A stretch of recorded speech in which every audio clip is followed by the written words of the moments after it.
قادر مطلق خدا باپ اور بیٹے اور روح القدس کا فضل اور اطمینان آپ کو ہمیشہ حاصل ہوتا رہے، آمین۔ آج ہم سیکھیں گے سیاسی میدان میں ایک مسیحی کا چال چلن کیسا ہونا چاہیے۔ What shall be the conduct of a Christian in political field؟ ملک یا سماج کی حکمرانی کے حصول اور اس کے استعمال سے جڑی سرگرمیاں سیاست کے زمرے میں آتی ہیں۔ کوئی ملک ہے، کوئی شہر ہے، کوئی علاقہ ہے، کوئی سوسائٹی ہے، کمیونٹی ہے، اس پر راج کرنے کا من چاہتا ہے، حکمرانی حاصل کرنے کو جی چاہتا ہے، میں اس پہ حکومت کر لوں، میں اس میں سربراہ بن جاؤں، لوگ مجھے اپنا رہنما اور لیڈر مان لیں، میرا حکم چلے۔ اس کے لیے جو کوشش کی جاتی ہے اور جب اگر یہ اختیار مل جائے تو اسے جیسے استعمال کیا جاتا ہے، وہ سارے معاملے سیاست میں گنے جاتے ہیں۔ سیاست میں حصہ لینے کی بابت مسیحی علماء میں اختلاف پایا جاتا ہے۔ مسیحی کلیسیا کی تاریخ میں اختلاف رہا ہے علماء میں۔ ایک گروپ ایسا رہا جنہوں نے کہا کہ ہمیں بالکل سیاست سے دور رہنا چاہیے کیونکہ یسوع مسیح نے سیاست نہیں کی، اس نے شاگردوں کو سیاست کرنے کا حکم نہیں دیا۔ اس نے پلاطوس کے سامنے کہا کہ میری بادشاہی اس دنیا کی نہیں تو میرے شاگرد بھی لڑتے، وہ بھی کوشش کرتے، تلواریں چلاتے اور جتھے بنتے اور ہجوم نکلتے اور ٹولیاں بنتے اور پھر ہم کوشش کرتے تخت چھیننے کی۔ ایسا نہیں۔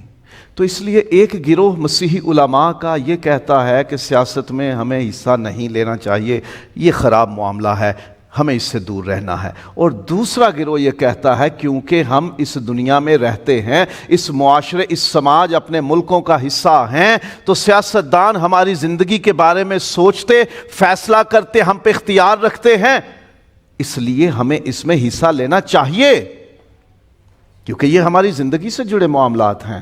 اور اگر ہم سیاست میں حصہ نہیں لیں گے تو پھر جو غیر مسیحی لوگ ہیں وہ اپنی مرضی چلائیں گے ہم پر اور پھر ہمارے اوپر شکنجے کسے جائیں گے، ہمیں تو آواز اٹھانے کا حق نہیں ملے گا، پھر کوئی ہماری آواز اٹھانے والا نہیں ہوگا، اس لیے ہمیں سیاست میں حصہ لینا چاہیے۔ دو مختلف آراء ہیں، دو رائے پائی جاتی ہیں، دو سوچیں ہیں۔ کچھ لوگ کہتے ہیں نہیں حصہ لینا چاہیے، کچھ کہتے ہیں ضرور حصہ لینا چاہیے۔ موجودہ حالات میں جو پوری دنیا میں حالات ہیں، جو ہمارے ملکوں میں حالات ہیں، ان کو سامنے رکھتے ہوئے مسیحیوں کا سیاست سے دور رہنا فائدہ مند نہیں ہے۔ ہمیں ضرور سیاسی میدان میں حصہ لینا چاہیے کیونکہ ہماری زندگی سے جڑے معاملات ہیں۔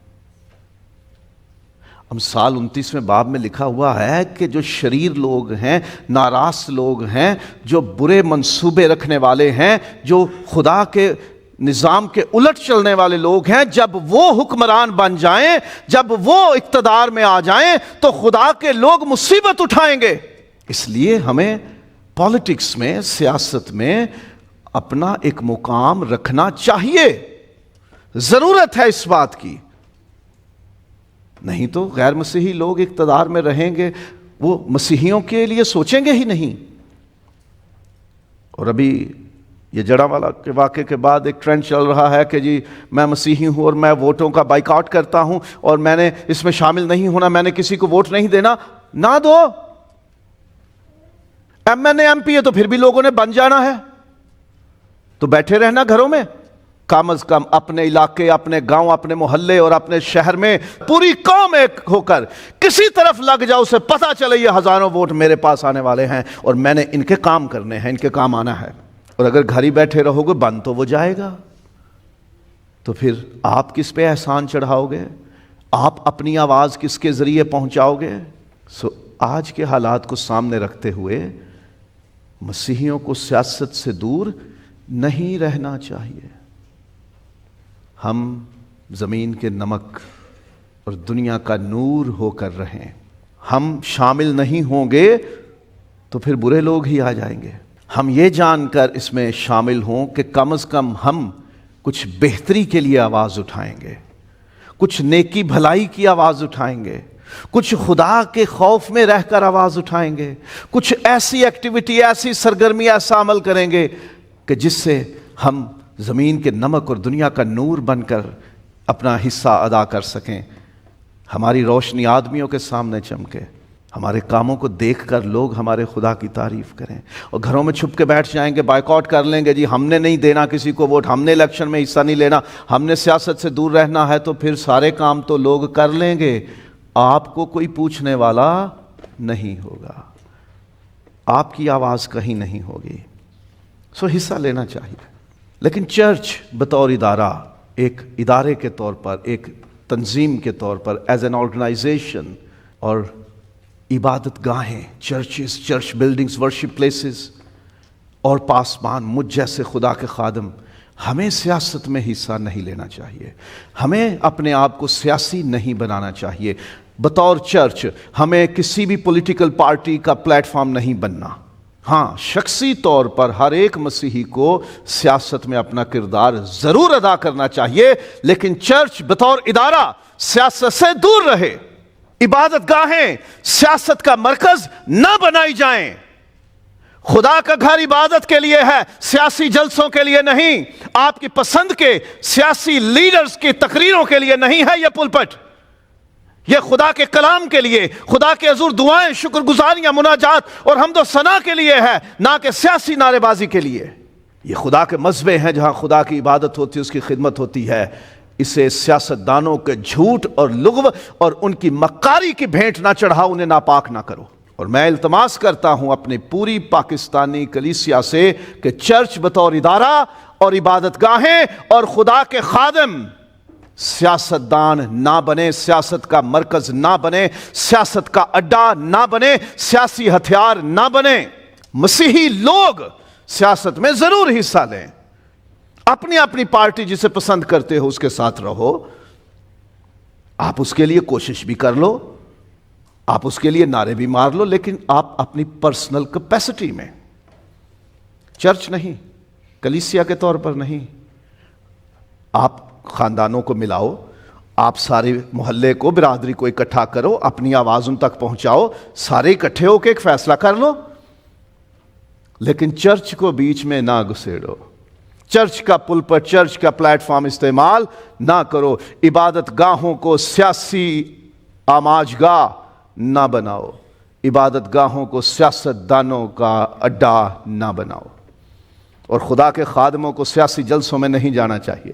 ہم بطور پاسبان سیاسی جلسوں سے دور رہیں، گھروں میں رہ کر، کلیسیاؤں میں رہ کر یہ دعا کریں کہ خداوند حکمران تو چنتا ہے، تو مقرر کرتا ہے جو تیری نظر میں بہترین ہے، ہماری قوم، ہمارے علاقے، ہمارے ملک پر تیری مرضی کا حکمران ہو۔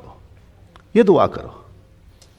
خدا کے خادموں کو اور چرچ کو اور کلیسیا کو بطور ادارہ سیاست نہیں کرنی چاہیے۔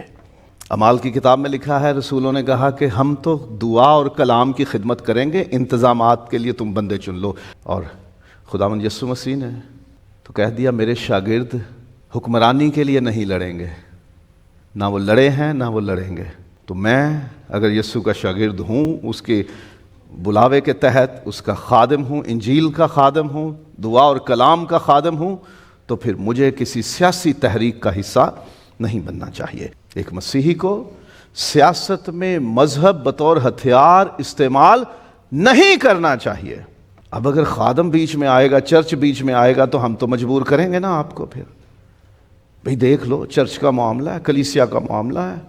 یہ اکثر مسیحی علاقوں میں ہو جاتا ہے، جہاں پہ اپنی برادری ہوتی ہے نا، اس چرچ کا بندہ ہے، ہم نے اس کو ووٹ نہیں دینا، ہم اپنے چرچ کے بندے کو دیں گے۔ خدا کا نام ہے یار، مذہب کو سیاست میں نہ گھسیڑو، مذہب کا استعمال نہ کرو، مذہب کارڈ نہ کھیلو۔ اور اگر کوئی مذہب کارڈ کھیل رہا ہے تو سمجھ لو کہ وہ بندہ ٹھیک نہیں ہے، وہ بلیک میلر ہے، وہ آپ کے جذبات ابھار کے آپ کو استعمال کر رہا ہے۔ کسی بھی مسیحی کو اگر وہ سیاست میں حصہ لیتا ہے، اسے مذہب سیاست سے الگ رکھنا ہے۔ یہاں اس کا مطلب یہ نہیں ہے کہ آپ بے ایمان ہو کے جاؤ، جی میں اب مسیحی نہیں رہا اس لیے سیاست میں جاؤں۔ نہیں، آپ مسیحی ہو، آپ نے خدا کے خوف میں رہنا ہے، آپ نے مسیحی کردار رکھنا ہے، لیکن مذہب کارڈ نہیں کھیلنا، مذہبی جذبات بھڑکا کر سیاست نہیں کرنی، مذہبی ایشو بنا کر سیاستیں نہیں کرنی۔ لوگوں کے جذبات بھڑکا کر تو مخالفوں کے خلاف انہیں نہیں کرنا کہ وہ تو آپ کا ہم مذہب نہیں ہے، وہ تو ہمارے فرقے کا نہیں ہے، وہ تو ہماری کلیسیا کا نہیں ہے، ارے وہ تو فلاں مقدس کو مانتا ہے، وہ تو فلاں عید کو مانتا ہے اور ہم نہیں مانتے، وہ تو بپتسمہ فلانی طرح کا مانتا ہے، وہ تو اسے مانتا ہے۔ یہ معاملات سیاست سے الگ رکھیں، مذہب کارڈ نہ کھیلنے دیں کسی کو، نہ خود کھیلیں۔ اگر کوئی مذہب کا چورن استعمال کرتا ہے سیاست میں تو اس کا دھیان رکھو، کنارہ کرو اس سے، یہ بندہ ٹھیک نہیں ہے۔ ہمیں مذہب کارڈ نہیں کھیلنا۔ ایزبل نے کھیلا تھا، مذہب کو استعمال کیا۔ اس کے شوہر نے کہا جو بادشاہ ہے، نبوت کا کھیت مجھے چاہیے، میں نے اپنے محل میں شامل کرنا ہے اسے، وہ مجھے بیچ نہیں رہا، میں نے اسے آفر کی، قبضہ کرنا ہے اس پر۔ اس نے کہا یہ کیا بات ہے، تو میرے تے چھڑ، تو بادشاہ ہے، تو سو۔ اس کے نام سے چٹھیاں لکھیں، مذہب کارڈ استعمال کیا گیا، لوگوں کو ابھارا گیا، جذبات بھڑکائے گئے غلط کام کے لیے، اپنی ہوس پوری کرنے کے لیے۔ ایزبل نے چٹھیاں لکھی، کون سی؟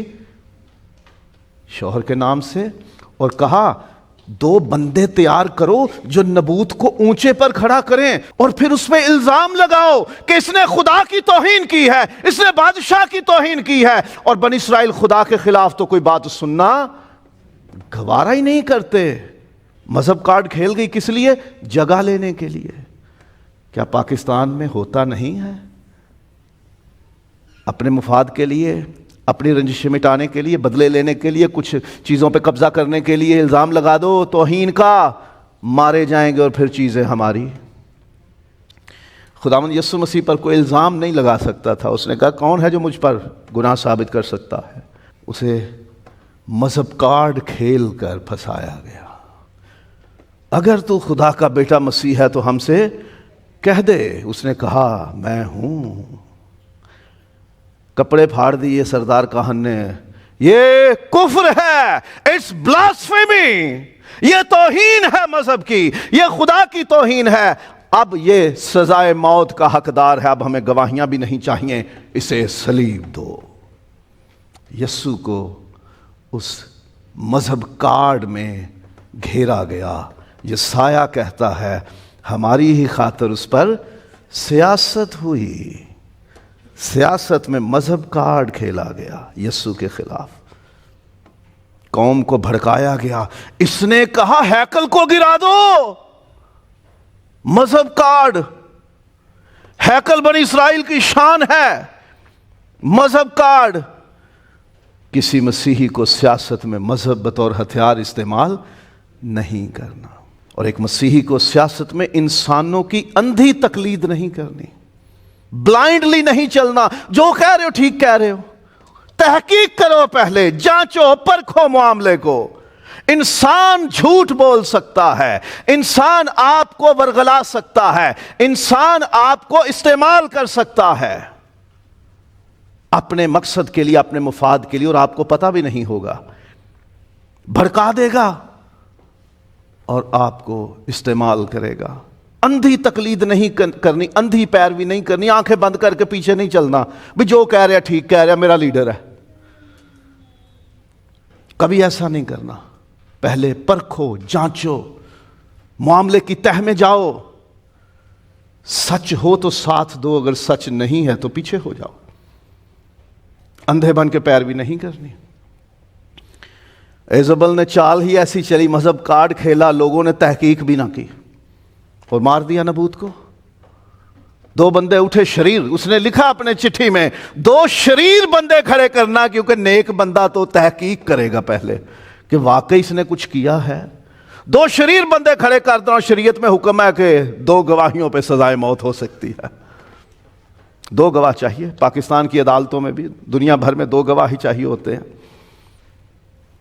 شریر بندے کھڑے کر دیے، اندھی پیروی قوم نے کر لی۔ 2 بندے کہہ رہے ہیں تو صوفی بندے ہیں، تو نیک بندے، یار دکھ دیتے بڑے معتبر نے، ہم اندھی پیروی میں نقصان کر بیٹھتے ہیں۔ نبوت کا قتل کروا دیا اندھی پیروی نے۔ ہم نے اندھی پیروی نہیں کرنی۔ امراء پر بھروسہ نہ کرو، زبور نویس کہتا ہے۔ وہ ہمیں دھوکہ دیتے ہیں۔ امراء مطلب جو لیڈرز ہیں، ہم ان پہ بھروسہ نہ کریں کیونکہ وہ اپنے فائدے کے لیے ہم سے بات کرتے ہیں۔ تو پہلے پرکھیں، اندھی پیروی نہیں کرنی۔ ایک مسیحی کو سیاست میں ذاتی کی بجائے قومی مفاد کو ترجیح دینی چاہیے۔ ایزبل اور اس کے شوہر کا لالچ ذاتی تھا کہ یہ کھیت ہم نے لینا ہے، یہ جگہ ہم نے لینی ہے، اس پر ہم نے قبضہ کرنا ہے، بندہ مروا دو، قبضہ ہو گیا۔ بھئی اس کو منا لو، بندے ڈال لو بیچ میں، ترلا منت کر لو، واسطہ ڈال لو، قیمت زیادہ دے دو، مان جائے، ہو سکتا ہے مان جائے۔ ذاتی مفاد کے لیے ایک آفس کو، اپنے عہدے کو ملکہ ہوتے ہوئے اس نے استعمال کیا۔ آستر نے اپنی ذات کا فائدہ نہیں سوچا، اس نے کہا میں جاؤں گی اپنی قوم کی بھلائی کے لیے، میں جاؤں گی، میں ملکہ ہوں۔ ایزبل ملکہ ہے، آستر بھی ملکہ ہے، دونوں کا فرق دیکھ لیجئے۔ وہ بندہ مروا رہی ہے جھوٹ بول کر، مذہب کارڈ کھیل کر، مذہبی جذبات ابھار کر، جھوٹا پلاٹ بنا کر، جھوٹے خط لکھ کر، جھوٹی مہریں لگا کر، اس وقت مہر دستخط کا کام کرتی تھی۔ لیکن یہ ایک ملکہ ہے، یہ کہتی ہے کہ میں اپنا آپ مشکل میں ڈالنے کو تیار ہوں۔ کس کے لیے؟ اپنی قوم کے لیے۔ میں مری تو مری۔ نہمیہ بادشاہ کے سامنے پیش ہوتا ہے، بادشاہ کہتا ہے کہ کیا درخواست ہے تیری؟ نہمیہ نے یہ نہیں کہا جاگیر چاہیے، عہدہ چاہیے، گھر چاہیے، بنگلہ چاہیے، دولت چاہیے۔ اس نے کہا میرے باپ دادا کی قبروں کا شہر اجاڑ پڑا ہے، مجھے اسے بنانے کی اجازت دے دے۔ اپنا ذاتی فائدہ نہیں، قوم کا فائدہ سوچو۔ اور جو مسیحی جو پیسے لے کر، اے سی لے کر، فریجیں لے کر، سائیکل لے کر، موٹر سائیکل لے کر، گاڑیوں میں بیٹھ کر، کچھ چائے پی کر، روٹیاں کھا کر، قیمے والے نان کھا کے، بریانی کا پارسل کھا کے، جو کہتے ہیں نا اچھا ہوں ووٹ دے دیں گے تو انہوں، جب کام کا وقت آتا ہے وہ کہتے ہیں بریانیاں کھادیاں نے، پیسے لے جے، گھر اے سی لگا ہے تو اے موٹر سائیکل اساں دتی، یہ کیڑا کم؟ ذاتی فائدہ نہ سوچو۔ اگر فائدہ اٹھانا ہے تو ساری برادری مل کے، ساری قوم مل کے کہو ووٹ اس کو دیں گے جو ہمارا یہ کام کرے گا، کرو ایسا۔ لیکن افسوس ہے مسیحی بستیوں میں ایک ایک گلی میں 6 امیدواروں کو ہم نے ووٹ دینے ہوتے ہیں، ہر گھر میں ووٹ بٹے ہوتے ہیں۔ کیوں؟ کسی نے کس سے 2000 لیا، کسی نے کس سے 5000 لیا، کسی نے سائیکل کا وعدہ، کسی نے موٹر سائیکل کا وعدہ کیا ہوا ہے، کسی نے کوئی وعدہ کیتا ہوتا ہے۔ بوتلاں تے اسی ووٹ ویچ چھڑنے۔ مسیحیوں کو سیاست میں اپنا مفاد نہیں، قوم کا مفاد سوچنا چاہیے۔ وہ کام کرو، اس پارٹی کے پیچھے چلو، اس رکن کو ووٹ دو، اس بندے کو چنو کہ جو قوم کے لیے کچھ کرے، نہ کہ آپ کو رشوت دے۔ اور ایک مسیحی کو سیاست میں اختلاف بھی شائستگی اور کرینے سے کرنا چاہیے۔ یا ہم دیکھتے ہیں گھروں میں لڑائیاں ہو رہی ہوتی ہیں، ایک پارٹی دا دوجا دوجی پارٹی دا، گھر میں لڑائیاں، نہ تینوں کی پتا، جا تو کام کر، تہاڈا لیڈر آئیں تے تہاڈا لیڈر آئیں، گھر میں لڑائیاں سیاست کی وجہ سے۔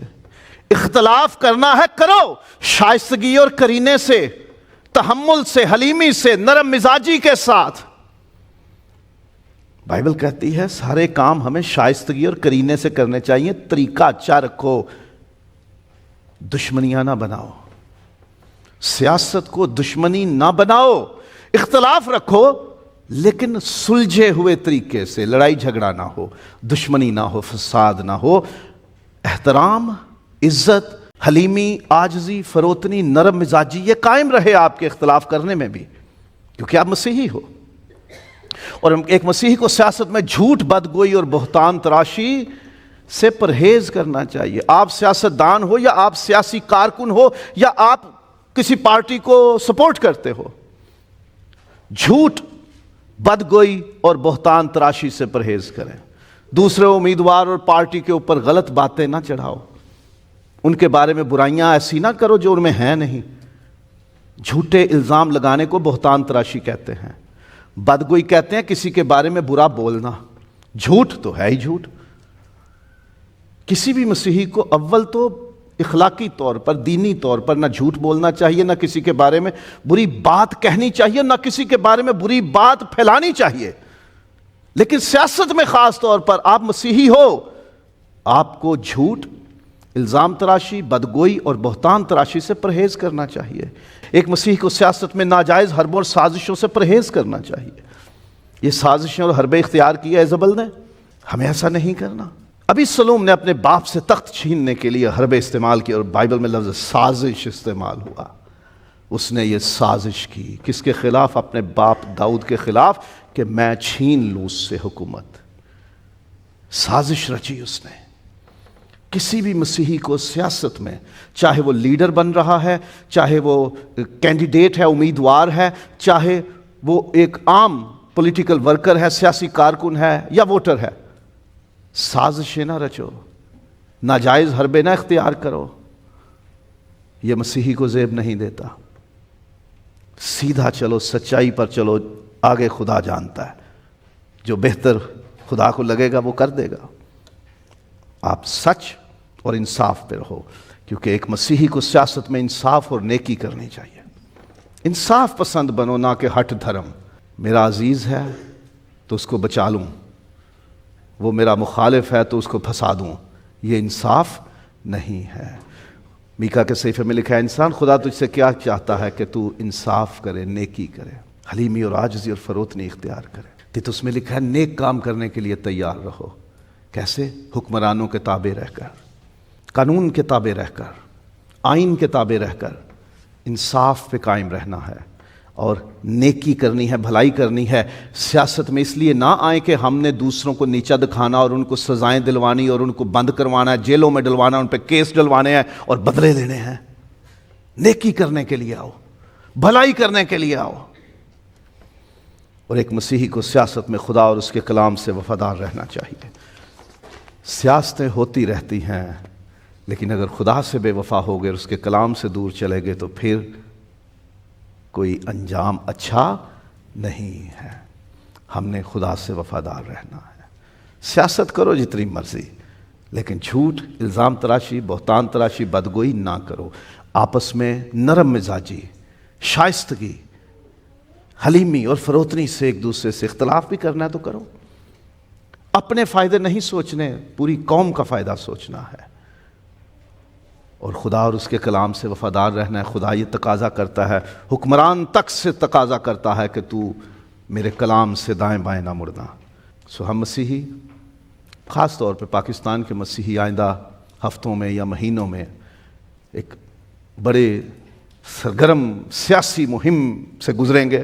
الیکشنز ہوں گے ہمارے ملک میں، تو سیاست میں لیجئے حصہ، ضرور لیجئے، لیکن یہ کچھ قاعدہ قانون دیکھ لیجئے گا جو خدا کا کلام ہمیں سکھاتا ہے کہ ہمارا چال چلن سیاسی میدان میں کیسا ہونا چاہیے، خدا اور اس کے کلام کے تابع اور اس کی وفاداری میں ہونا چاہیے۔